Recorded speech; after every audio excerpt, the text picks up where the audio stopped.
Welcome to HPC News Bytes, a weekly show about important news in the world of supercomputing, AI, and other advanced technologies. Hi, everyone. Welcome to HPC News Bytes. I'm Doug Black of Inside HPC. And with me, of course, is Shaheen Khan of OrionX.net. With the new administration coming into office today, there's news that President Trump, who is president as of noon Eastern Time, may be softening the negative stance he took toward the CHIPS Act during last year's presidential campaign. According to a Bloomberg story, Trump's Commerce Secretary appointee Howard Lutnick and the Trump administration do not plan to reverse the legislation. This, at least, is the impression Lutnick gave to outgoing Commerce Secretary Gina Raimondo, according to Bloomberg. Trump had called the legislation deeply flawed, yet it would seem that one of the overriding goals of the CHIPS Act, which is to reestablish a domestic manufacturing supply chain for semiconductors in the U.S., would be aligned with the new administration's America First outlook. Yeah, the Chips and Science Act, as it's called, was signed into law in 2022 and has been a major industrial policy in a very critical area.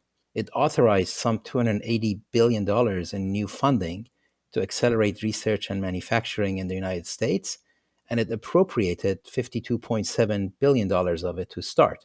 It has shown results given all the investments in the US for chip manufacturing technologies, including factories in operation by TSMC in Arizona.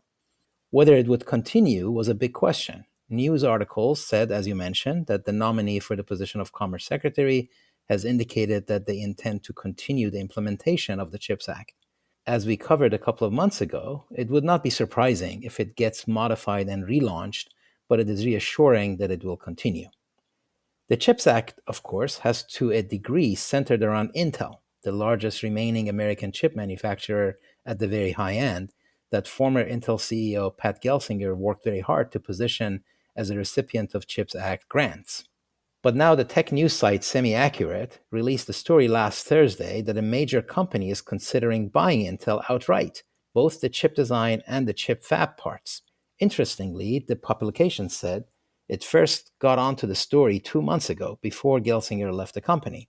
In any case, Intel stock jumped at the report, which came as a pleasant surprise for Intel shareholders, who have seen the stock decline for some time and then accelerate further after Gelsinger's departure.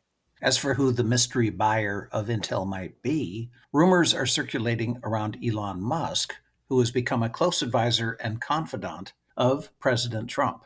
Reports state that Musk could be aligned with semiconductor firm Global Foundries and chipmaker Qualcomm, and that all three parties have been at Trump's Mar-a-Lago estate discussing the matter. We'll be watching for developments.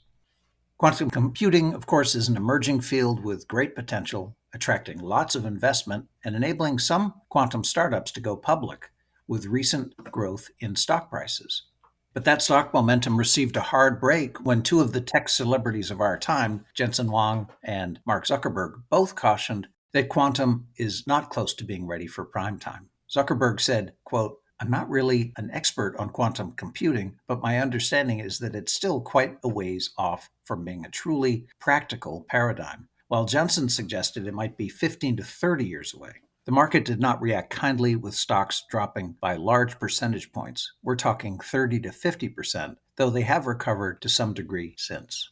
Investing in advanced technologies in a brand new market is really the domain of governments and venture capital firms and their so-called accredited investors, who presumably can absorb the downside of risks. Whether it's quantum computing, AI, crypto, biotech, IoT, robotics, or a number of other new tech, the responsibility to understand and accept the risks falls with the individual investor when it's a public investment situation. Quantum computing, you could say, is in a superposition state of research and development. There is a lot of very good and substantial progress that we should celebrate, and also quite a bit of hype that we should ignore. As for readiness or usefulness, we should ask, useful for who? Quantum computing is about $1 billion market according to various estimates. So that much of it is here today and is real. It includes those who want to participate in making advances, to learn, to be prepared, to test kernels, to build modules, and to integrate into HPC, among other things. Depending on how you define it, everything can be said to be some years out. anything with a roadmap has progress to make. And there will be more breakthroughs, which can come from any direction. So it is a market that is evolving and has not yet settled on a winning approach.